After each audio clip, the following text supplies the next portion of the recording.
Hi hello ನಮಸ್ಕಾರ. ಎಲ್ಲ ನನ್ನ ಆತ್ಮೀಯರಿಗೆ ಸ್ಟಡಿ ವಿತ್ ವರ್ಧ ಯೂಟ್ಯೂಬ್ ಚಾನಲ್ಗೆ ಆದರದ ಸ್ವಾಗತಗಳು.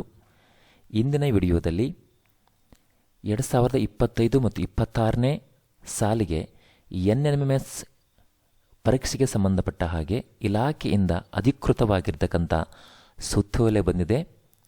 ಈ ಸುತ್ತೋಲೆ ಪ್ರಕಾರ ಯಾರೆಲ್ಲ ವಿದ್ಯಾರ್ಥಿಗಳು ಅರ್ಹತೆ ಪಡೀತಾರೆ, ಯಾವ್ಯಾವ ಶಾಲೆ ವಿದ್ಯಾರ್ಥಿಗಳು ಇದಕ್ಕೆ ಪರೀಕ್ಷೆಯನ್ನು ಬರೆಯಲು ಅರ್ಹತೆ ಪಡೆದಿರುತ್ತಾರೆ ಮತ್ತು ಈ ಪರೀಕ್ಷೆ ಪಾಸಾದ ನಂತರದಲ್ಲಿ ಎಷ್ಟು ವಿದ್ಯಾರ್ಥಿ ವೇತನ ಬರುತ್ತದೆ, ಎಷ್ಟು ವರ್ಷಗಳ ಕಾಲ ವಿದ್ಯಾರ್ಥಿ ವೇತನವನ್ನು ಪಡೆಯಬಹುದು ಮತ್ತು ಈ ಒಂದು ಪರೀಕ್ಷೆಯ ಉದ್ದೇಶವೇನು ಅನ್ನೋದನ್ನು ಇಂದಿನ ವಿಡಿಯೋದಲ್ಲಿ ಗಮನಿಸ್ತಾ ಹೋಗೋಣ. ಬನ್ನಿ ಆದ್ಮೇಲೆ ಅಧಿಕೃತವಾಗಿರ್ತಕ್ಕಂಥ ಸುತ್ತೋಲೆಯನ್ನು ನೋಡೋಣ. ನೋಡಿ, ಇಲ್ಲಿ ಶಾಲಾ ಶಿಕ್ಷಣ ಇಲಾಖೆ, ಕರ್ನಾಟಕ ಶಾಲಾ ಗುಣಮಟ್ಟ ಮೌಲ್ಯಾಂಕನ ಮತ್ತು ಅಂಗೀಕೃತ ಪರಿಷತ್ತು, ಹೀಗೆ ಅಧಿಕೃತವಾಗಿರ್ತಕ್ಕಂಥ ಸುತ್ತೋಲೆ ಇದು. ವಿಷಯ ನೋಡಿ, 2025-26ನೇ ಸಾಲಿನ ನ್ಯಾಷನಲ್ ಮೀನ್ಸ್ ಕಮ್ ಮೆರಿಟ್ ವಿದ್ಯಾರ್ಥಿ ವೇತನ, national means come merit scholarship NMMS ಪರೀಕ್ಷೆಗೆ ಆನ್ಲೈನ್ ಮೂಲಕ ಅರ್ಜಿ ಸಲ್ಲಿಸುವ ಬಗ್ಗೆ. ಹೌದಾ, ಇದು 2025-26ನೇ ಸಾಲಿನಲ್ಲಿ ನ್ಯಾಷನಲ್ ಮೀನ್ಸ್ ಕಮ್ ಮೆರಿಟ್ ವಿದ್ಯಾರ್ಥಿ ವೇತನ ಪರೀಕ್ಷೆಯನ್ನು ಉಲ್ಲೇಖ 1ರಲ್ಲಿನ department of school education and literacy ನವದೆಹಲಿರವರ ಮಾರ್ಗಸೂಚಿಯಂತೆ ನಡೆಸಲು ಆನ್ಲೈನ್ ಮೂಲಕ ಅರ್ಜಿ ಆಹ್ವಾನಿಸಲಾಗಿರುತ್ತದೆ. ಅಂದರೆ ಇದು ಕೇಂದ್ರ ಸರ್ಕಾರದ ಒಂದು ಸೂಚನೆಯಂತೆ, ಮಾರ್ಗಸೂಚಿಯಂತೆ ನಡೆಸ್ತಕ್ಕಂಥ ಒಂದು ಪರೀಕ್ಷೆ. ಸದರಿ ಪರೀಕ್ಷೆಯನ್ನು 2025-26ನೇ ಸಾಲಿನಲ್ಲಿ ಸರ್ಕಾರಿ ಅನುದಾನಿತ ಮತ್ತು ಸ್ಥಳೀಯ ಸಂಸ್ಥೆ ಅಂದರೆ ಲೋಕಲ್ ಬಾಡಿ ಸ್ಕೂಲ್ಸು ಶಾಲೆಗಳಲ್ಲಿ 8ನೇ ತರಗತಿಯಲ್ಲಿ ವ್ಯಾಸಂಗ ಮಾಡುತ್ತಿರುವ ವಿದ್ಯಾರ್ಥಿಗಳಿಗೆ ಕರ್ನಾಟಕ ಶಾಲಾ ಪರೀಕ್ಷೆ ಮತ್ತು ಮೌಲ್ಯ ನಿರ್ಣಯ ಮಂಡಳಿ KSQAAC ವತಿಯಿಂದ ದಿನಾಂಕ 7/12/2025 ನಡೆಸಲಾಗುವುದು. ಈ ಪರೀಕ್ಷೆನ ಇವಾಗ ನಡೆಸ್ತಾರೆ ಅಂತ. ಅದರಂತೆ NMMS ಪರೀಕ್ಷೆಗೆ ಆನ್ಲೈನ್ ಮೂಲಕ ಅರ್ಜಿಯನ್ನು ದಿನಾಂಕ 10/9/2025 ಕರ್ನಾಟಕ ಶಾಲಾ ಪರೀಕ್ಷೆ ಮತ್ತು ಮೌಲ್ಯ ನಿರ್ಣಯ ಮಂಡಳಿ ವೆಬ್ಸೈಟ್ kseab.karnataka.gov.in NMMS ಲಾಗಿನ್ನಲ್ಲಿ ಲಭ್ಯ ಮಾಡಲಾಗುವುದು. ಶಾಲಾ ಮುಖ್ಯ ಶಿಕ್ಷಕರು ಅಥವಾ ಪ್ರಾಂಶುಪಾಲರು ತಮ್ಮ ಶಾಲಾ ವಿದ್ಯಾರ್ಥಿಗಳ ಅರ್ಜಿಗಳನ್ನು ಕಡ್ಡಾಯವಾಗಿ ಆನ್ಲೈನ್ ಮೂಲಕವೇ ಸಲ್ಲಿಸುವುದು. ಅರ್ಜಿ ಸಲ್ಲಿಸಲು ಕೊನೆಯ ದಿನಾಂಕ 15/10/2025 ಆಗಿರುತ್ತದೆ. ಈ ಒಂದು ಪರೀಕ್ಷೆಯ ಸಂಕ್ಷಿಪ್ತ ವಿವರಗಳನ್ನು ನೋಡೋದಾದರೆ, ಆ ವಿದ್ಯಾರ್ಥಿಗಳು 8ನೇ ತರಗತಿ ವಿದ್ಯಾರ್ಥಿಗಳಾಗಿರಬೇಕು, ಸರ್ಕಾರಿ ಅನುದಾನಿತ ಮತ್ತು ಸ್ಥಳೀಯ ಸಂಸ್ಥೆಗಳಲ್ಲಿ ಓದ್ತಾ ಇರಬೇಕು ಆ ವಿದ್ಯಾರ್ಥಿಗಳು. ಮತ್ತು ಆ ವಿದ್ಯಾರ್ಥಿಗಳು ನೋಡಿ, ಆರ್ಥಿಕವಾಗಿ ಹಿಂದುಳಿದ ಪ್ರತಿಭಾವಂತ ವಿದ್ಯಾರ್ಥಿಗಳು ಮಾಧ್ಯಮಿಕ ಶಾಲಾ ಹಂತದಲ್ಲಿ ಶಾಲೆಯಿಂದ ಹೊರಗುಳಿಯದಂತೆ ತಡೆಯುವುದು ಮತ್ತು ಅವರ ವಿದ್ಯಾಭ್ಯಾಸದ ಮುಂದುವರಿಕೆಗೆ ಪ್ರೇರೇಪಿಸುವುದು ಈ ಯೋಜನೆಯ ಮುಖ್ಯ ಉದ್ದೇಶವಾಗಿರ್ತದೆ. ಅಂದರೆ ಆರ್ಥಿಕವಾಗಿ ಹಿಂದುಳಿದಿರಬೇಕು ಮತ್ತು ಪ್ರತಿಭಾವಂತವಾಗಿರಬೇಕು ಮತ್ತು ಆ ವಿದ್ಯಾರ್ಥಿಗಳು ವಿದ್ಯಾಭ್ಯಾಸಕ್ಕೆ ಅನುಕೂಲ ಆಗಬೇಕು ಅನ್ನೋ ಉದ್ದೇಶದಿಂದ ಮಾಡಿದ್ದಾರೆ. ಇದನ್ನು, ಈ ಒಂದು ಪರೀಕ್ಷೆಯನ್ನು ಕನ್ನಡ, ಇಂಗ್ಲಿಷ್, ಉರ್ದು, ಮರಾಠಿ ಮತ್ತು ತೆಲುಗು ಮಾಧ್ಯಮಗಳಲ್ಲಿ ನಡೆಸ್ತಾರೆ ಅಂತ. ಇನ್ನು ಅರ್ಹತೆ ನೋಡೋದಾದರೆ, ನಾನು ಮೊದಲೇ ಹೇಳಿದಾಗೆ ಸರ್ಕಾರಿ ಅನುದಾನಿತ ಹಾಗೂ ಸ್ಥಳೀಯ ಸಂಸ್ಥೆಗಳ ಶಾಲೆಗಳಲ್ಲಿ 2025-26ನೇ ಸಾಲಿನಲ್ಲಿ 8ನೇ ತರಗತಿಯಲ್ಲಿ ವ್ಯಾಸಂಗ ಮಾಡುತ್ತಿರುವ ಹಾಗೂ ಪೋಷಕರ ವಾರ್ಷಿಕ ಆದಾಯ 3.5 ಲಕ್ಷ ಇರಬೇಕು. ಅಂದರೆ ಎಲ್ಲರದು ಕೂಡ SC, ST ಮತ್ತು ಹಿಂದುಳಿದು ಎಲ್ಲರೂ ಸೇರಿದಂತೆಯೂ ಕೂಡ 3.5 ಲಕ್ಷ ಇರಬೇಕು. ಲಕ್ಷಕ್ಕಿಂತ ಕಡಿಮೆ ಇರುವ ವಿದ್ಯಾರ್ಥಿಗಳು ಮಾತ್ರ NMMS ಪರೀಕ್ಷೆಗೆ ಅರ್ಜಿ ಸಲ್ಲಿಸಲು ಅರ್ಹರಾಗಿರ್ತಾರೆ. ಯಾರು ಅರ್ಹತೆ ಪಡೆಯೋದಿಲ್ಲ ಅಂತಂದರೆ, ವಸತಿಯುತ ಶಾಲೆಗಳ ವಿದ್ಯಾರ್ಥಿಗಳು NMMS ಪರೀಕ್ಷೆಗೆ ಅರ್ಜಿ ಸಲ್ಲಿಸಲು ಅರ್ಹರಿರುವುದಿಲ್ಲ. ಅಂದರೆ ಉದಾಹರಣೆಗೆ ಮೊರಾರ್ಜಿ ದೇಸಾಯಿ, ಕಿತ್ತೂರು ರಾಣಿ ಚೆನ್ನಮ್ಮ ನವೋದಯ ಶಾಲೆ, ವಾಜಪೇಯಿ ಶಾಲೆ, ಏಕಲವ್ಯ, KGBV ಅಂಬೇಡ್ಕರ್ ವಸತಿ ಶಾಲೆ ಇತ್ಯಾದಿ. ಹಾಗೆಯೇ ಕೇಂದ್ರೀಯ ವಿದ್ಯಾಲಯ, ಸೈನಿಕ ಶಾಲೆಗಳ ವಿದ್ಯಾರ್ಥಿಗಳು ಕೂಡ ಈ ಪರೀಕ್ಷೆಗೆ ಅರ್ಹರಿರುವುದಿಲ್ಲ. ಸರ್ಕಾರದಿಂದ ಅನುದಾನ ಪಡೆಯುವ ಯಾವುದೇ ಖಾಸಗಿ ಅನುದಾನಿತ ವಸತಿ ಶಾಲೆಗಳ ವಿದ್ಯಾರ್ಥಿಗಳೂ ಸಹ ಈ ಪರೀಕ್ಷೆಗೆ ಅರ್ಜಿ ಸಲ್ಲಿಸಲು ಅರ್ಹರಿರುವುದಿಲ್ಲ. ಮಂಡಳಿಯ ಸೂಚನೆಯನ್ನು ಉಲ್ಲಂಘಿಸಿ ಅರ್ಜಿ ಸಲ್ಲಿಸಿದ್ದಲ್ಲಿ ಅಂತಹ ವಿದ್ಯಾರ್ಥಿಗಳಿಗೆ ಪರೀಕ್ಷೆಗೆ ಹಾಜರಾಗಲು ಅವಕಾಶವಿರುವುದಿಲ್ಲ ಹಾಗೂ ಅಂತಹ ಶಾಲಾ ಮುಖ್ಯ ಶಿಕ್ಷಕರ ಮೇಲೆ ಶಿಸ್ತು ಕ್ರಮ ಕೈಗೊಳ್ಳಲಾಗುವುದು ಅಂತ ಇದೆ. ಇನ್ನು ನಿಬಂಧನೆಗಳನ್ನು ನೋಡೋದಾದರೆ NMMS ಪರೀಕ್ಷೆಗೆ ಅರ್ಜಿ ಇರುವ ನಿಬಂಧನೆಗಳು. ಪರೀಕ್ಷೆಗೆ ಅರ್ಜಿ ಸಲ್ಲಿಸುವ ವಿದ್ಯಾರ್ಥಿಗಳು ಸರ್ಕಾರಿ ಅನುದಾನಿತ ಮತ್ತು JTS ಶಾಲೆಗಳು, ಅನುದಾನಿತ JTS ಶಾಲೆಗಳು ಹಾಗೂ ಸ್ಥಳೀಯ ಸಂಸ್ಥೆಗಳ ಶಾಲೆಗಳಲ್ಲಿ ರೆಗ್ಯುಲರ್ ವಿದ್ಯಾರ್ಥಿಯಾಗಿ ಇರಬೇಕು. ಅವನು 8ನೇ ತರಗತಿ ವ್ಯಾಸಂಗ ಮಾಡ್ತಿರಬೇಕು ಮತ್ತು 7ನೇ ತರಗತಿಯಲ್ಲಿ ಅವರು ಹಿಂದುಳಿದ ವರ್ಗದ ವಿದ್ಯಾರ್ಥಿಗಳು 55ರಷ್ಟು ಅಂಕಗಳನ್ನು ಅಥವಾ ತತ್ಸಮಾನ ಗ್ರೇಡನ್ನು, ಪರಿಶಿಷ್ಟ ಜಾತಿ ಪರಿಶಿಷ್ಟ ಪಂಗಡ ವಿದ್ಯಾರ್ಥಿಗಳು 50ರಷ್ಟು ಅಂಕಗಳನ್ನು ಮತ್ತು ತತ್ಸಮಾನ ಗ್ರೇಡ್ಗಳನ್ನು ಗಳಿಸಿರಬೇಕು ಅಂತ ಇದೆ. ಇನ್ನು ಪೋಷಕರ ವಾರ್ಷಿಕ ವರಮಾನ ನಾನು ಆಗಲೇ ಹೇಳಿದಾಗೆ 3.5 ಲಕ್ಷ ಮೀರಿ ಇರಬಾರದು ಅಂತ. ಇನ್ನು NMMS ಪರೀಕ್ಷೆಗೆ ಇರುವ ಪ್ರಶ್ನೆ ಪತ್ರಿಕೆಗಳನ್ನು ನೋಡಿದರೆ ಪ್ರಶ್ನೆ ಪತ್ರಿಕೆ 1 ಮಾನಸಿಕ ಸಾಮರ್ಥ್ಯ ಪರೀಕ್ಷೆ. ಇದನ್ನು ನಾವು ಇಂಗ್ಲೀಷ್ನಲ್ಲಿ ಮೆಂಟಲ್ ಎಬಿಲಿಟಿ ಟೆಸ್ಟ್, ಮ್ಯಾಟ್ ಅಂತ ಕರಿತೀವಿ. ಹೌದಾ? ಈ ಪ್ರಶ್ನೆ ಪತ್ರಿಕೆಯಲ್ಲಿ 90 ಬಹು ಆಯ್ಕೆ ಪ್ರಶ್ನೆಗಳಿರ್ತವೆ. ಪ್ರತಿ ಪ್ರಶ್ನೆಗೂ ಕೂಡ 1 ಅಂಕ ಇರ್ತದೆ. ಇಲ್ಲಿ ವಿದ್ಯಾರ್ಥಿಗಳು ಕಾರಣ ನೀಡುವ, ವಿಶ್ಲೇಷಿಸುವ, ಸಂಶ್ಲೇಷಿಸುವ ಇತ್ಯಾದಿ ಸಾಮರ್ಥ್ಯಗಳನ್ನು ಅಳೆಯುವ ಪ್ರಶ್ನೆಗಳನ್ನು ಒಳಗೊಂಡಿರ್ತದೆ. ಇನ್ನೊಂದು ಪ್ರಶ್ನೆ ಪತ್ರಿಕೆ 2 ವ್ಯಾಸಂಗಿಕ ಪ್ರವೃತ್ತಿ ಪರೀಕ್ಷೆ, ಅಂದರೆ ಸ್ಕಾಲರಿಸ್ಟಿಕ್ ಆಪ್ಟಿಟ್ಯೂಡ್ ಟೆಸ್ಟ್. ಇದನ್ನು ಶಾಟ್ ಅಂತ ಕರಿತೀವಿ ನಾವು. ಈ ಪರೀಕ್ಷೆಯಲ್ಲಿ ಕೂಡ 90 ಅಂಕಗಳಿಗೆ ಒಟ್ಟು 90 ಬಹು ಆಯ್ಕೆ ಪ್ರಶ್ನೆಗಳಿರ್ತವೆ. ಅವುಗಳಲ್ಲಿ 35 ಪ್ರಶ್ನೆಗಳನ್ನು ವಿಜ್ಞಾನಕ್ಕೆ, ಅಂದರೆ ಭೌತಶಾಸ್ತ್ರ, ರಸಾಯನಶಾಸ್ತ್ರ ಮತ್ತು ಜೀವಶಾಸ್ತ್ರಕ್ಕೆ ಸಂಬಂಧಪಟ್ಟ ಹಾಗೆ 35 ಪ್ರಶ್ನೆಗಳಿರ್ತವೆ. ಇನ್ನು 35 ಪ್ರಶ್ನೆಗಳು ಸಮಾಜ ವಿಜ್ಞಾನ, ಈ ವಿಷಯದಲ್ಲಿ ಬರ್ತಕ್ಕಂಥ ಇತಿಹಾಸ, ಭೂಗೋಳ, ರಾಜ್ಯಶಾಸ್ತ್ರ, ಅರ್ಥಶಾಸ್ತ್ರ, ಸಮಾಜಶಾಸ್ತ್ರ ಮತ್ತು ವ್ಯವಹಾರ ಅಧ್ಯಯನ ಮತ್ತು 20 ಪ್ರಶ್ನೆಗಳು ಗಣಿತ ವಿಷಯಕ್ಕೆ ಸಂಬಂಧಿಸಿರ್ತವೆ. ಹೀಗೆ ಆ ವಿದ್ಯಾರ್ಥಿ NMMS ಪರೀಕ್ಷೆ ಕಟ್ಟಿರ್ತಕ್ಕಂಥ ವಿದ್ಯಾರ್ಥಿ 2 ಪರೀಕ್ಷೆಯನ್ನು ಬರೀಬೇಕಾಗುತ್ತೆ. ಒಂದು ಮೆಂಟಲ್ ಎಬಿಲಿಟಿ ಟೆಸ್ಟ್, ಇನ್ನೊಂದು ಸ್ಕಾಲರಿಸ್ಟಿಕ್ ಆಪ್ಟಿಟ್ಯೂಡ್ ಟೆಸ್ಟ್ ಅಂತ. ಇನ್ನು ಈ NMMS ಪರೀಕ್ಷೆಗೆ ಪ್ರಶ್ನೆ ಪತ್ರಿಕೆ ಸ್ವರೂಪವನ್ನು ನೋಡೋದಾದರೆ ಇಲ್ಲಿ ಪತ್ರಿಕೆ 1 ಬೌದ್ಧಿಕ ಸಾಮರ್ಥ್ಯ ಪರೀಕ್ಷೆ, ಮೆಂಟಲ್ ಎಬಿಲಿಟಿ ಟೆಸ್ಟ್ ಅಂತ ಕರಿತೀವಿ. ಇಲ್ಲಿ ಒಟ್ಟು ಪ್ರಶ್ನೆಗಳು 90 ಇರ್ತವೆ. ಹೌದಾ? ನಿಗದಿಪಡಿಸಿರುವ ಸಮಯನೂ ಕೂಡ 90 ಮತ್ತು ಅಂಕಗಳು ಕೂಡ 90 ಆಗಿರ್ತವೆ. ಇನ್ನು 2ನೇ ಪ್ರಶ್ನೆ ಪತ್ರಿಕೆಯನ್ನು ನೋಡೋದಾದರೆ ವ್ಯಾಸಂಗಿಕ ಪ್ರವೃತ್ತಿ ಪರೀಕ್ಷೆ, ಸ್ಕಾಲರಿಸ್ಟಿಕ್ ಆಪ್ಟಿಟ್ಯೂಡ್ ಟೆಸ್ಟ್ ಅಂತ ಹೇಳ್ತೀವಲ್ಲ, ಅದು ಕೂಡ 90 ಪ್ರಶ್ನೆಗಳನ್ನು, ಅವಧಿನೂ ಕೂಡ 90 ನಿಮಿಷಗಳಾಗಿರ್ತವೆ.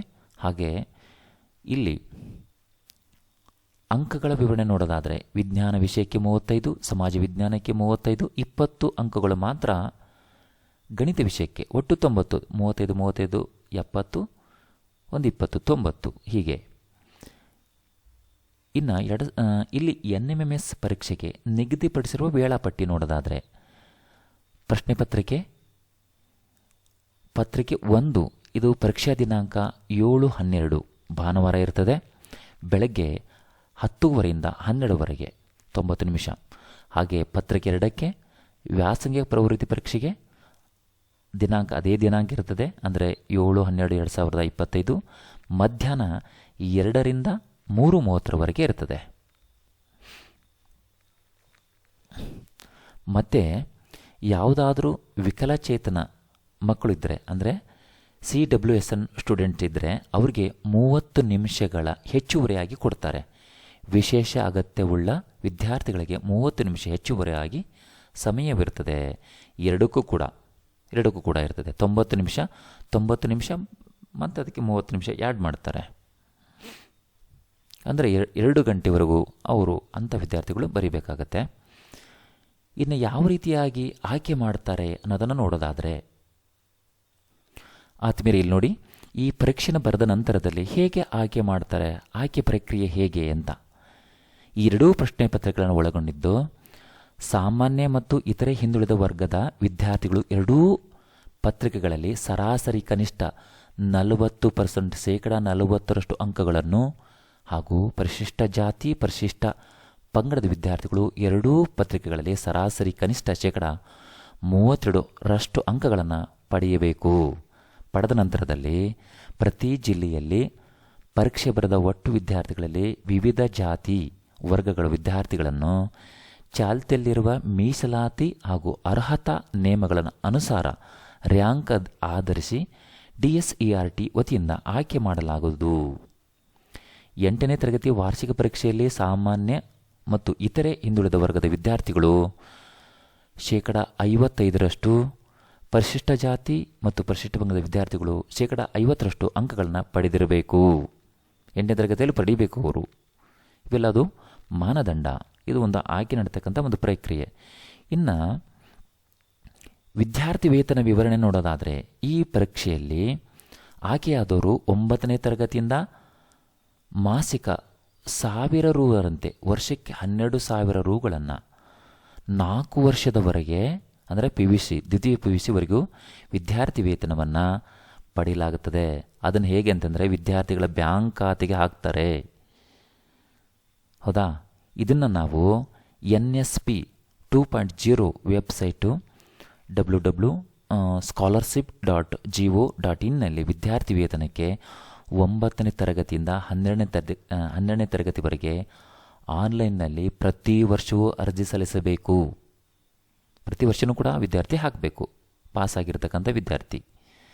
ಹೆಚ್ಚಿನ ಮಾಹಿತಿಗಾಗಿ DSERTಯನ್ನು ನಾವು ಸಂಪರ್ಕ ಮಾಡಬೇಕಾಗುತ್ತೆ. ಇನ್ನು ವಿದ್ಯಾರ್ಥಿ ವೇತನವನ್ನು ಮುಂದುವರಿಕೆಗೆ ನಿಬಂಧನೆಗಳಿವೆ. ನಾನು ಈಗ 8ನೇ ಕ್ಲಾಸ್ ಯಾವುದೇ ಸರ್ಕಾರಿ ಅನುದಾನಿತ ಅಥವಾ ಯಾವುದೇ ಸ್ಕೂಲಲ್ಲಿ ನಾವು ಓದ್ತಾ ಇದ್ದರೆ ನಮ್ಗೆ ತೊಂದರೆ ಇಲ್ಲ. 9ನೇ ತರಗತಿಗೆ ಬರ್ತದೆ, 10ನೇ ತರಗತಿಗೆ ಬರ್ತದೆ. ಆಫ್ಟರ್ SLC ಏನು ಹೇಗೆ ಅಂತ ಇಲ್ಲಿ NMMS ಪರೀಕ್ಷೆ ಆಯ್ಕೆಯಾದ ವಿದ್ಯಾರ್ಥಿಗಳಿಗೆ ವಿದ್ಯಾರ್ಥಿ ವೇತನ ಮುಂದುವರಿಕೆ ಆಗಬೇಕಲ್ವಾ? ಹಾಗಾದರೆ ಶೈಕ್ಷಣಿಕ ಹಿರಿಮೆಯನ್ನು ಕಾಯ್ದುಕೊಳ್ಳುವ ದೃಷ್ಟಿಯಿಂದ ಕೆಳಗಿನಂತೆ ನಿಬಂಧನೆಗಳನ್ನು ನಿಗದಿಪಡಿಸಲಾಗಿದೆ. ಹೌದಾ?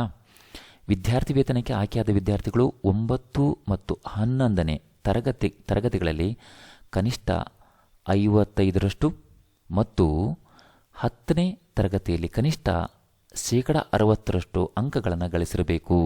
ಆದರೆ ಪರಿಶಿಷ್ಟ ಜಾತಿ ಪರಿಶಿಷ್ಟ ವಿದ್ಯಾರ್ಥಿಗಳಿಗೆ ಶೇಕಡ 5ರಷ್ಟು ವಿನಾಯಿತಿ ಇದೆ. ಅಂದರೆ 9 ಮತ್ತು 11ನೇ ತರಗತಿಯಲ್ಲಿ ಶೇಕಡ 50ರಷ್ಟು, 10ನೇ ತರಗತಿಯಲ್ಲಿ ಶೇಕಡ 55ರಷ್ಟು ಅಂಕಗಳನ್ನು ಪರಿಶಿಷ್ಟ ಜಾತಿ ಮತ್ತು ಪರಿಶಿಷ್ಟ ಪಂಗಡ ವಿದ್ಯಾರ್ಥಿಗಳು ಗಳಿಸಬೇಕಾಗುತ್ತೆ. ಇನ್ನು ಮುಂದಿನ ನಿಬಂಧನೆ ನೋಡೋದಾದರೆ ವಿದ್ಯಾರ್ಥಿ ವೇತನ ಮುಂದುವರಿಕೆಗೆ ವಿದ್ಯಾರ್ಥಿಯು ಅಧ್ಯಯನ ನಡೆಸುತ್ತಿರುವ ತರಗತಿ ಫಲಿತಾಂಶ ಪ್ರಕಟವಾದ ನಂತರ 3 ತಿಂಗಳ ಒಳಗಾಗಿ ಮುಂದಿನ ತರಗತಿಗೆ ಆ ವಿದ್ಯಾರ್ಥಿ ದಾಖಲಾಗಬೇಕು. ಇದು ಕಡ್ಡಾಯ. ಮತ್ತು ಆಯ್ಕೆಯಾದ ವಿದ್ಯಾರ್ಥಿಗಳು ಸರ್ಕಾರಿ ಅನುದಾನಿತ ಹಾಗೂ ಸ್ಥಳೀಯ ಸಂಸ್ಥೆಗಳ ಶಾಲೆ ಕಾಲೇಜಿನಲ್ಲಿ ಮಾತ್ರ ತಮ್ಮ ವಿದ್ಯಾಭ್ಯಾಸ ಮುಂದುವರಿಸಬೇಕು. ನಾನು ಪಾಸಾಗಿದ್ದೇನೆ, ಪ್ರೈವೇಟ್ ಇರ್ತಕ್ಕಂಥ ಕಾಲೇಜ್ ಸೇರ್ತೇನೆ ಅಂತಂದರೆ ಅವರಿಗೆ ವಿದ್ಯಾರ್ಥಿ ವೇತನವಿಲ್ಲ. ಅವರು ಕಡ್ಡಾಯವಾಗಿ ಸರ್ಕಾರಿ ಅಥವಾ ಅನುದಾನಿತ ಅಥವಾ ಸ್ಥಳೀಯ ಸಂಸ್ಥೆಗಳ ಕಾಲೇಜುಗಳಲ್ಲೇ ಶಾಲೆಗಳಲ್ಲೇ ಅವರು ಅಡ್ಮಿಷನ್ ತೆಗೆದುಕೊಳ್ಳಬೇಕಾಗುತ್ತೆ. ಇನ್ನು ವಿದ್ಯಾರ್ಥಿಯು 9, 10, 11ನೇ ತರಗತಿಯಲ್ಲಿ ಪ್ರಥಮ ಪ್ರಯತ್ನ ಫಸ್ಟ್ ಅಟೆಂಪ್ಟ್ನಲ್ಲೇ ತೆರಗಡೆ ಆಗಬೇಕು, ಅಂದರೆ ಪಾಸ್ ಆಗಬೇಕು. ಮತ್ತು ವಿದ್ಯಾರ್ಥಿಗಳು ಯಾವುದಾದ್ರೂ ಒಂದು ಯೋಜನೆಯ ವಿದ್ಯಾರ್ಥಿ ವೇತನವನ್ನು ಮಾತ್ರ ಪಡೆಯಲು ಅರ್ಹರಾಗಿರುತ್ತಾರೆ. ಅಂದರೆ ನಿಮಗೆ ಈಗ NMMS ಪರೀಕ್ಷೆಯ ಪಾಸ್ ಆದ ನಂತರ ಈ ಒಂದು ವಿದ್ಯಾರ್ಥಿ ವೇತನ ಪಡಿತಾ ಇದ್ದರೆ ಬೇರೆ ಯಾವುದೇ ವಿದ್ಯಾರ್ಥಿ ವೇತನವನ್ನು ಪಡೆಯಲು ನೀವು ಅರ್ಹರಿರುವುದಿಲ್ಲ. ಅಥವಾ ಬೇರೊಂದು ವಿದ್ಯಾರ್ಥಿ ವೇತನ ಪಡಿತಾ ಇದ್ದರೆ NMMS ವಿದ್ಯಾರ್ಥಿ ವೇತನವನ್ನು ಪಡೆಯಲು ನೀವು ಅರ್ಹರಾಗಿರುವುದಿಲ್ಲ ಅಂತ ಅರ್ಥ ಅದು. ಮತ್ತು ITI ಹಾಗೂ ಡಿಪ್ಲೊಮಾ ಕೋರ್ಸುಗಳಲ್ಲಿ ವ್ಯಾಸಂಗ ಮಾಡುವವರು ವಿದ್ಯಾರ್ಥಿ ವೇತನಕ್ಕೆ ಅರ್ಹರಾಗಿರುವುದಿಲ್ಲ. ಇನ್ನೊಂದು, ವಿದೇಶಗಳಲ್ಲಿ ವ್ಯಾಸಂಗ ಮಾಡುವ ವಿದ್ಯಾರ್ಥಿಗಳು ವಿದ್ಯಾರ್ಥಿ ವೇತನಕ್ಕೆ ಅರ್ಹರಾಗಿರುವುದಿಲ್ಲ. ಇದು ಇಷ್ಟೂ ಕೂಡ ನಿಬಂಧನೆಗಳು. ಹೌದಾ? ಇನ್ನು NMMS ಪರೀಕ್ಷೆಗೆ ಶುಲ್ಕದ ವಿವರ ನೋಡೋದಾದರೆ ವಿದ್ಯಾರ್ಥಿಗಳು ಸರ್ಕಾರಿ ಅನುದಾನಿತ ಹಾಗೂ ಸ್ಥಳೀಯ ಸಂಸ್ಥೆಗಳ ವಿದ್ಯಾರ್ಥಿಗಳಾಗಿರಬೇಕು. ಇಲ್ಲಿ ಸಾಮಾನ್ಯ ಮತ್ತು ಇತರೆ ಹಿಂದುಳಿದ ವರ್ಗದ ವಿದ್ಯಾರ್ಥಿಗಳಿಗೆ ಕೇವಲ 20 ರೂಪಾಯಿ ಇರ್ತದೆ. ಪರಿಶಿಷ್ಟ ಜಾತಿ ಪರಿಶಿಷ್ಟ ಪಂಗಡ ವಿದ್ಯಾರ್ಥಿಗಳಿಗೆ 10 ರೂಪಾಯಿ ಇರ್ತದೆ. ಹೌದಾ? ನೆಕ್ಸ್ಟು NMMS ಪರೀಕ್ಷೆಯ ಅರ್ಜಿಯನ್ನು ಆನ್ಲೈನ್ ಮೂಲಕ ಸಲ್ಲಿಸುವಾಗ ಮುಖ್ಯ ಶಿಕ್ಷಕರು ಗಮನಿಸಬೇಕಾದ ಅಂಶಗಳು ಯಾವುವು ಅಂತ ಇಲ್ಲಿ ನೋಡಿ. ದಿನಾಂಕ 10/9/2025 NMMS ಪರೀಕ್ಷೆಗೆ ಆನ್ಲೈನ್ ಮೂಲಕ ಅರ್ಜಿ ಆಹ್ವಾನಿಸಲಾಗಿದೆ. ಅರ್ಜಿ ಸಲ್ಲಿಸಲು ಕೊನೆಯ ದಿನಾಂಕ 15/10/2025. ಇದು 10/9/2025. ಸದರಿ ಅರ್ಜಿಯು ಕರ್ನಾಟಕ ಶಾಲಾ ಪರೀಕ್ಷೆ ಮತ್ತು ಮೌಲ್ಯ ನಿರ್ಣಯ ಮಂಡಳಿ ವೆಬ್ಸೈಟ್ ಹೋಮ್ ಪೇಜ್ನ NMMS ಲಾಗಿನ್ನಲ್ಲಿ ಲಭ್ಯವಿದ್ದು, ಸಂಬಂಧಿಸಿದ ಶಾಲಾ ಶಿಕ್ಷಕರು ಅಥವಾ ಪ್ರಾಂಶುಪಾಲರೇ ತಮ್ಮ ಶಾಲೆಯ ವಿದ್ಯಾರ್ಥಿಗಳ ಅರ್ಜಿಯನ್ನು ಆನ್ಲೈನ್ ಮೂಲಕ ಭರ್ತಿ ಮಾಡಲು ತಿಳಿಸಿದೆ. ಅವರೇ ಮಾಡಬೇಕು ಅಂತ. ಅರ್ಜಿ ಭರ್ತಿ ಮಾಡಲು ಸಹಾಯವಾಗುವಂತೆ ಯೂಸರ್ ಮ್ಯಾನ್ಯುವಲ್ ಮತ್ತು ಫ್ಲೋ ಚಾರ್ಟ್ ಅನ್ನು ಮಂಡಳಿ ವೆಬ್ಸೈಟ್ನಲ್ಲಿ ಲಭ್ಯ ಮಾಡಲಾಗಿರುತ್ತದೆ. ಶಾಲೆ ಮುಖ್ಯ ಶಿಕ್ಷಕರು NMMS ಪರೀಕ್ಷೆಗೆ ಆನ್ಲೈನ್ ಮೂಲಕ ಅರ್ಜಿ ಸಲ್ಲಿಸುವಾಗ NMMS ಲಾಗಿನ್ನಲ್ಲಿ ಶಾಲೆಯ UDIS ಕೋಡ್ ಬಳಸಿ ಲಾಗಿನ್ ಆಗುವುದು ಕಡ್ಡಾಯವಾಗಿರುತ್ತದೆ. ಶಾಲೆ UDIS ಸಂಕೇತವನ್ನೇ ಯೂಸರ್ ನೇಮ್ ಆಗಿ ಬಳಸಿ ಲಾಗಿನ್ ಆಗುವುದು ಮಂಡಳಿ ವತಿಯಿಂದ ಡಿಫಾಲ್ಟ್ ಪಾಸ್ವರ್ಡ್ ನೀಡಲಾಗಿದ್ದು, ಮೊದಲ ಬಾರಿ ಲಾಗಿನ್ ಆಗುವಾಗ ಪಾಸ್ವರ್ಡ್ ಬದಲಾವಣೆ ಮಾಡಿಕೊಳ್ಳುವುದು ಕಡ್ಡಾಯವಾಗಿರುತ್ತದೆ. ಅಂದರೆ ಲಾಗಿನ್ ಆದ ನಂತರದಲ್ಲಿ ಡಿಫಾಲ್ಟ್ ಇರತಕ್ಕಂಥ ಪಾಸ್ವರ್ಡನ್ನು ನೀವು ಕಡ್ಡಾಯವಾಗಿ ಅದನ್ನು ಬದಲಾವಣೆ ಮಾಡಬೇಕು. ಮತ್ತು ಒಂದು ಬಾರಿ ಮೊಬೈಲ್ ಸಂಖ್ಯೆ ಬದಲಾವಣೆ ಮಾಡಿಕೊಳ್ಳಲು ಅವಕಾಶ ಕಲ್ಪಿಸಲಾಗಿದ್ದು, ಮುಖ್ಯ ಶಿಕ್ಷಕರು ಎಚ್ಚರಿಕೆಯಿಂದ ತಮ್ಮ ಮೊಬೈಲ್ ಸಂಖ್ಯೆಯನ್ನು ಬದಲಾವಣೆ ಮಾಡಿಕೊಳ್ಳಲು ತಿಳಿಸಿದೆ. ಪದೇ ಪದೇ ಮೊಬೈಲ್ ಸಂಖ್ಯೆ ಬದಲಾಯಿಸಲು ಅವಕಾಶವಿರುವುದಿಲ್ಲ. ಓಕೆ, ಈಗ ಉದಾಹರಣೆಯಾಗಿ ಕೊಟ್ಟಿದ್ದಾರೆ ನೋಡಿ. ಶಾಲೆ ಒಂದರ UDIS ಸಂಕೇತ 293103000112 ಆಗಿದ್ದಲ್ಲಿ ಅವರ ಯೂಸರ್ ನೇಮ್ ಇದೇ ಆಗಿರ್ತದೆ. ಡಿಫಾಲ್ಟ್ ಪಾಸ್ವರ್ಡ್ ಏನಾಗಿರ್ತದೆ ಅಂತಂದರೆ ನಿಮ್ಮ ಯೂಸರ್ ಐ ಡಿ ಆದ ನಂತರದಲ್ಲಿ @123 ಆಗಿರ್ತದೆ ಅಷ್ಟೇ. ನೆಕ್ಸ್ಟು ಮೊಬೈಲ್ ಸಂಖ್ಯೆಯನ್ನು ನಮೂದಿಸಲು ನಿಗದಿಪಡಿಸಿರುವ ಜಾಗದಲ್ಲಿ ಮುಖ್ಯ ಶಿಕ್ಷಕರು ಮೊಬೈಲ್ ಸಂಖ್ಯೆಯನ್ನು ನಮೂದಿಸುವುದು. ಸದರಿ ಮೊಬೈಲ್ ಸಂಖ್ಯೆಗೆ OTP ಬರುತ್ತದೆ. ಮುಖ್ಯ ಶಿಕ್ಷಕರು ಅರ್ಜಿ ಸಲ್ಲಿಸುವುದು ಕಡ್ಡಾಯ. ಯಾವುದೇ ಕಾರಣಕ್ಕೂ ಪೋಷಕರಿಗೆ ಯೂಸರ್ ನೇಮ್ ಪಾಸ್ವರ್ಡ್ ನೀಡಬಾರದು. ಸರ್ಕಾರಿ ಅನುದಾನಿತ ಹಾಗೂ ಸ್ಥಳೀಯ ಸಂಸ್ಥೆಗಳ ಶಾಲೆಗಳಲ್ಲಿ ವ್ಯಾಸಂಗ ಮಾಡುತ್ತಿರುವ 8ನೇ ತರಗತಿ ವಿದ್ಯಾರ್ಥಿಗಳು ಮಾತ್ರ NMMS ಪರೀಕ್ಷೆಗೆ ಅರ್ಜಿ ಸಲ್ಲಿಸಲು ಅರ್ಹರಾಗಿರುತ್ತಾರೆ. ಹಾಗೂ ವಿದ್ಯಾರ್ಥಿಗಳ ಪೋಷಕರ ವಾರ್ಷಿಕ ವರಮಾನ 3.5 ಲಕ್ಷ ಮೀರಿರಬಾರದು. ಮುಖ್ಯ ಶಿಕ್ಷಕರು ತಮ್ಮ ಶಾಲೆಯ ಬ್ಯಾಂಕ್ ಖಾತೆ ವಿವರವನ್ನು ಅರ್ಜಿಯಲ್ಲಿ ಕಡ್ಡಾಯವಾಗಿ ನಮೂದಿಸಬೇಕು. NMMS ಪರೀಕ್ಷೆಯ ಅರ್ಜಿಯನ್ನು ಶಾಲಾ ಮುಖ್ಯ ಶಿಕ್ಷಕರು ಮಂಡಳಿಯ KSEEB.karnataka.gov.in ವೆಬ್ಸೈಟ್ ಮೂಲಕ ಲಾಗಿನ್ ಆಗಿ NMMS ಅಪ್ಲಿಕೇಶನ್ ಫಾರ್ಮ್ ಎಂಬ ಲಿಂಕ್ ಮೂಲಕ ಭರ್ತಿ ಮಾಡುವುದು. ಮಂಡಳಿ ವೆಬ್ಸೈಟ್ ಮುಖಪುಟದಲ್ಲಿ NMMS ಲಾಗಿನ್ ಮೂಲಕ ಲಾಗಿನ್ ಆದಾಗ ಅರ್ಜಿ ಭರ್ತಿ ಮಾಡುವ ಮೊದಲು ಗೋಚರಿಸುವ ಸೂಚನೆಗಳನ್ನು ಕಡ್ಡಾಯವಾಗಿ ಓದಿಕೊಂಡು ಅರ್ಜಿ ಭರ್ತಿ ಮಾಡಬೇಕು. ಹಾಗೆ ಸರ್ಕಾರಿ ಅನುದಾನಿತ ಮತ್ತು ಸ್ಥಳೀಯ ಸಂಸ್ಥೆಗಳ ಶಾಲಾ ಮುಖ್ಯ ಶಿಕ್ಷಕರು ಪ್ರಾಂಶುಪಾಲರು NMMS ಪರೀಕ್ಷೆಗೆ ಅರ್ಜಿ ಸಲ್ಲಿಸಲು KSEEB.karnataka.gov.in ವೆಬ್ಸೈಟ್ನಲ್ಲಿ ತಮ್ಮ ಶಾಲೆಯ UDIS ಕೋಡ್ ಮೂಲಕ ಲಾಗಿನ್ ಆಗುವುದು. ನಂತರ NMMS ಪರೀಕ್ಷೆಗೆ ಅರ್ಜಿ ಸಲ್ಲಿಸುವ ಮೆನು ಅನ್ನು ಕ್ಲಿಕ್ ಮಾಡುವುದು ಹಾಗೂ ಆಗ ಅರ್ಜಿ ನಮೂನೆ ಓಪನ್ ಆಗುತ್ತದೆ. ಶಾಲೆ ಮುಖ್ಯ ಶಿಕ್ಷಕರು ಪ್ರಾಂಶುಪಾಲರು ಯಾವುದೇ ಕಾರಣಕ್ಕೂ ಅರ್ಜಿ ಸಲ್ಲಿಸಲು ವಿದ್ಯಾರ್ಥಿಗಳಿಗೆ ತಮ್ಮ ಶಾಲೆಯ ಯೂಸರ್ ನೇಮ್ ಮತ್ತು ಪಾಸ್ವರ್ಡ್ ನೀಡುವಂತಿಲ್ಲ. ಹಾಗೂ ವಿದ್ಯಾರ್ಥಿಗಳಿಂದ ಮಾಹಿತಿಗಳನ್ನು ಪಡೆದು ಶಾಲಾ ಮುಖ್ಯ ಶಿಕ್ಷಕರು ಪ್ರಾಂಶುಪಾಲರು ಕಡ್ಡಾಯವಾಗಿ ಶಾಲಾ ಹಂತದಲ್ಲೇ ಅರ್ಜಿಗಳನ್ನು ಆನ್ಲೈನ್ನಲ್ಲಿ ಭರ್ತಿ ಮಾಡುವುದು. ಮತ್ತು ಮುಖ್ಯ ಶಿಕ್ಷಕರು ಅಥವಾ ಪ್ರಾಂಶುಪಾಲರು ಅರ್ಜಿ ಸಲ್ಲಿಸುವ ವಿದ್ಯಾರ್ಥಿಯ ಶಾಟ್ಸ್ನ ಸಂಖ್ಯೆಯನ್ನು ನಮೂದಿಸುವುದು. ನಮೂದಿಸಲ್ಪಟ್ಟ ಶಾಟ್ಸ್ನ ಸಂಖ್ಯೆಯನ್ನು ಆಧರಿಸಿ ಸಂಬಂಧಿಸಿದ ವಿದ್ಯಾರ್ಥಿ ಮತ್ತು ಶಾಲಾ ಮಾಹಿತಿಯು ತೆರೆದುಕೊಳ್ಳುತ್ತದೆ. ಅಂದರೆ ಸಂಖ್ಯೆ 1ರಿಂದ 11ರವರೆಗೆ ವಿವರಗಳನ್ನು ಒಳಗೊಂಡಿರ್ತಕ್ಕಂಥದ್ದು ಅಂತ. ಮುಂದಿನ ಒಂದು ಅಂಶ, ಶಾಲೆ ವಿಳಾಸಕ್ಕೆ ಸಂಬಂಧಿಸಿದ ಪಿನ್ ಕೋಡ್ ನಮೂದಿಸಲು ಅವಕಾಶವನ್ನು ನೀಡಲಾಗಿದ್ದು ಪಿನ್ ಕೋಡ್ ನಮೂದಿಸುವುದು ಕಡ್ಡಾಯವಾಗಿರುತ್ತದೆ. ಅರ್ಜಿ ಭರ್ತಿ ಮಾಡುವ ಸಂದರ್ಭದಲ್ಲಿ ಸ್ಯಾಟ್ಸ್ನಲ್ಲಿನ ಮಾಹಿತಿಗಳಿಗೆ ಸಂಬಂಧಿಸಿದಂತೆ ಯಾವುದೇ ತಿದ್ದುಪಡಿಗಳಿಗೆ ಅವಕಾಶವಿರುವುದಿಲ್ಲ. ಒಂದು ವೇಳೆ ತಿದ್ದುಪಡಿಗಳಿದ್ದಲ್ಲಿ ಸ್ಯಾಟ್ಸ್ನಲ್ಲಿ ಮೊದಲು ತಿದ್ದುಪಡಿ ಮಾಡಬೇಕು. ನಂತರ ಸದರಿ ತಿದ್ದುಪಡಿ ಮಾಹಿತಿಗಳು NMMS ಪರೀಕ್ಷೆಗೆ ಎಡಿಟ್ ಫಾರ್ಮ್ನಲ್ಲಿ ಸಿಂಕ್ ಸ್ಯಾಟ್ಸ್ ಡಾಟಾ ಎಂಬ ಟ್ಯಾಬ್ ಅನ್ನು ಕ್ಲಿಕ್ ಮಾಡಿದ್ದಲ್ಲಿ ತಿದ್ದುಪಡಿಯಾದ ಮಾಹಿತಿಗಳು ಗೋಚರಿಸುತ್ತವೆ. ತಿದ್ದುಪಡಿಯಾದ ಮಾಹಿತಿಗಳು ಅಪ್ಡೇಟ್ ಆಗಿರುವ ಬಗ್ಗೆ ಖಾತ್ರಿಪಡಿಸಿಕೊಂಡು ನಂತರ ಅರ್ಜಿ ಸಲ್ಲಿಸುವುದು.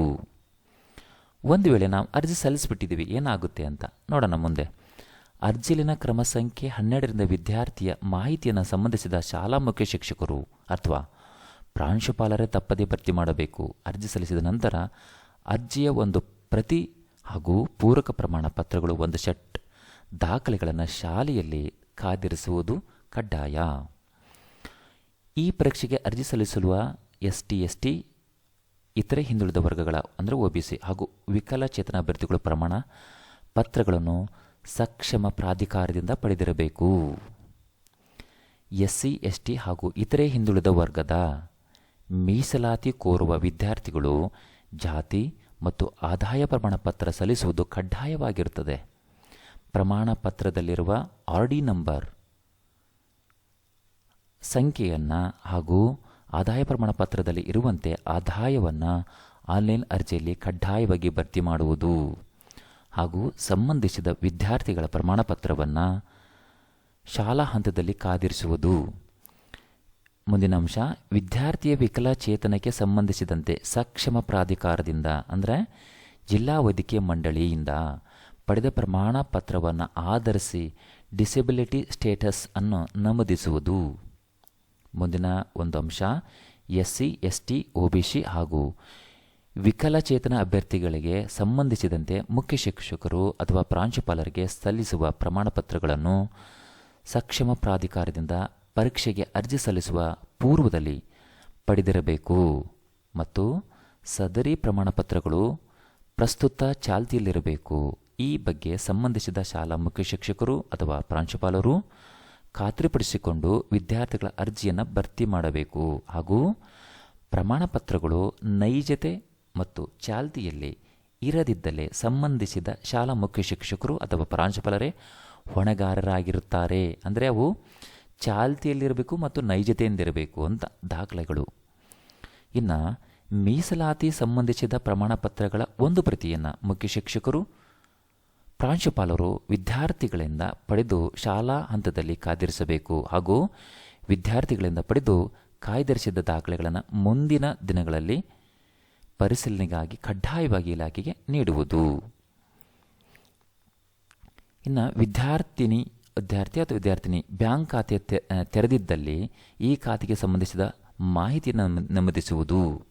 ಅಂದರೆ ಬ್ಯಾಂಕ್ ಖಾತೆ ಹೆಸರು, IFSC ಕೋಡ್ ಇವೆಲ್ಲ ಮತ್ತು ವಿದ್ಯಾರ್ಥಿ ಫೋಟೋ ಅವೆಲ್ಲವೂ ಫೋಟೋ JPEG ಫಾರ್ಮೆಟ್ನಲ್ಲೇ ಇರಬೇಕು. ಅವನ್ನ ಸ್ಕ್ಯಾನ್ ಮಾಡಿ ನಾವು ಇಟ್ಕೊಂಡಿರಬೇಕಾಗಿರುತ್ತೆ. ಮತ್ತು ವಿದ್ಯಾರ್ಥಿ ಒಂದು ಫೋಟೋ ಸೈಜ್ ಎಷ್ಟಿರಬೇಕು ಅಂತಂದರೆ 60ರಿಂದ 80 KB ಒಳಗಿರಬೇಕು. ಅದು JPEG ಫಾರ್ಮೆಟ್ನಲ್ಲೇ ಇರಬೇಕು. ಅದರಲ್ಲೇ ನಾವು ಅಪ್ಲೋಡ್ ಮಾಡಬೇಕಾಗತ್ತೆ. ಹಾಗೂ ಸಹಿ ಕೂಡ ಸೈಜು 20ರಿಂದ 50 KB JPEG ಫಾರ್ಮೆಟ್ನಲ್ಲೇ ಇಡಬೇಕು. ಮತ್ತು ದೃಢೀಕರಣ ಭಾಗದಲ್ಲಿ ನೀಡಿರುವ ಅಂಶಗಳನ್ನು ಓದಿ ಸರಿಯಾಗಿರುವುದನ್ನು ಖಾತ್ರಿಪಡಿಸಿಕೊಂಡು ನಂತರ ಎಡಭಾಗದಲ್ಲಿ ನೀಡಿರುವ ಚೆಕ್ ಬಾಕ್ಸ್ಗೆ ಗುರುತು ಪಾಸ್ ಮಾಡಿ ಸಬ್ಮಿಟ್ ಮಾಡುವುದು. ಪರೀಕ್ಷೆ ಪ್ರವೇಶ ಪತ್ರವನ್ನು ಪರೀಕ್ಷಾ ದಿನಾಂಕದ 15 ನೋಡಿ ಮುಂಚಿತವಾಗಿ NMMS ಲಾಗಿನ್ನಲ್ಲಿ ಲಭ್ಯ ಮಾಡಲಾಗುವುದು. ಅಂದರೆ ಪ್ರವೇಶ ಪತ್ರ ಹಾಲ್ ಟಿಕೆಟನ್ನು ನಾವು 15 ದಿನ ಮುಂಚಿತವಾಗಿ ಅಪ್ಲೋಡ್ ಮಾಡ್ತಾರೆ ಒಂದು NMMS ಲಾಗಿನ್ಗೆ. ನಾವು ಆವಾಗ ಅದನ್ನು ಡೌನ್ಲೋಡ್ ಮಾಡಬೇಕಾಗತ್ತೆ. ಮುಂದೆ ಅರ್ಜಿ ಸಬ್ಮಿಟ್ ಮಾಡಿದ ನಂತರ ಎಡಿಟ್ ಆಪ್ಷನ್ ನೀಡಲಾಗಿದೆ. ಹೌದಾ, ಎಡಿಟ್ ಆಪ್ಷನ್ ಇದೆ. ನಮ್ಮದೇನಾದರೂ ತಪ್ಪುಗಳಾಗಿದ್ದರೆ ಅದನ್ನು ನಾವು ತಿದ್ದಬಹುದು.